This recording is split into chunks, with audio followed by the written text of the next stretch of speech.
pembaharuan hukum acara pidana melalui Undang-Undang Nomor 20 Tahun 2025 tentang KUHP tentu ini membawa dinamika baru dalam praktik pidana di Indonesia. Nah, salah satu aspek yang menariknya ini adalah dengan kehadiran saksi mahkota, yang dimana ini juga saksi yang berstatus sebagai pelaku atau terdakwa dalam perkara yang sama atau terkait. Lantas, bagaimana peran dan batasannya dalam praktik peradilan? Kita akan tanyakan langsung kepada Ketua Kamar Pidana Mahkamah Agung RI, Prim Haryadi. Selamat siang, Bapak Prim. Selamat siang, Kompas. Oke, Pak. Ini bagaimana nih, Pak, proses untuk menjadi saksi mahkota?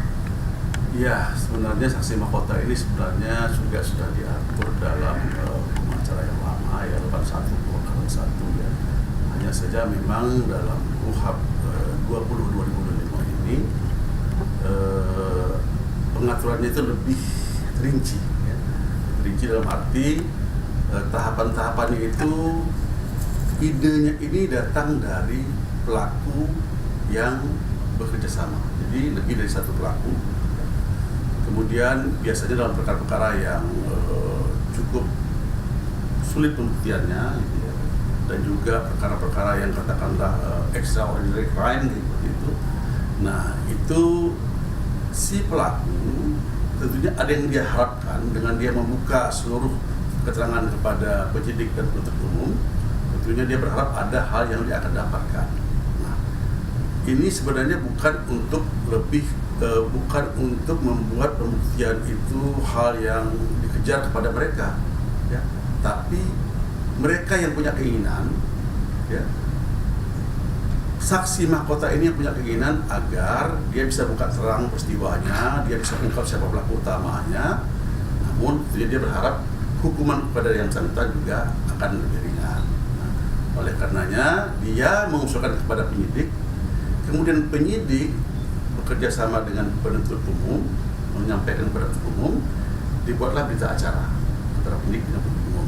Nah, kemudian dipanggillah si terdakwa ini bersama dengan advokatnya oleh penuntut umum, diadakanlah suatu perundingan advokat. Ini hal yang baru juga dalam KUHP kita. Kenapa? Tentunya KUHP memperhatikan harus ada keseimbangan antara kepentingan pembuktian suatu perkara dengan kepentingan si saksi mahkota ini. Kemudian setelah ada perundingan, di dalamnya tentunya harus mencakup apa-apa yang akan disampaikan di persidangan, kemudian juga apa yang diharapkan, bahwa misalnya yang bersangkutan akan dituntut dengan perkara tindak pidana ini tertentu.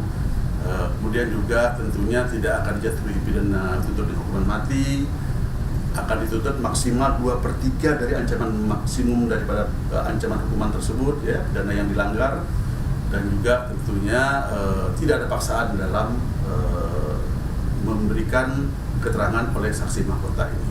Terima kasih banyak Bapak Prim, selamat melanjutkan aktivitasnya dan selamat bertugas kembali. Oke, terima kasih. Ya saudara, itu dia tadi penjelasan mengenai saksi mahkota dari Ketua Kamar Pidana Mahkamah Agung RI, Prim Haryadi.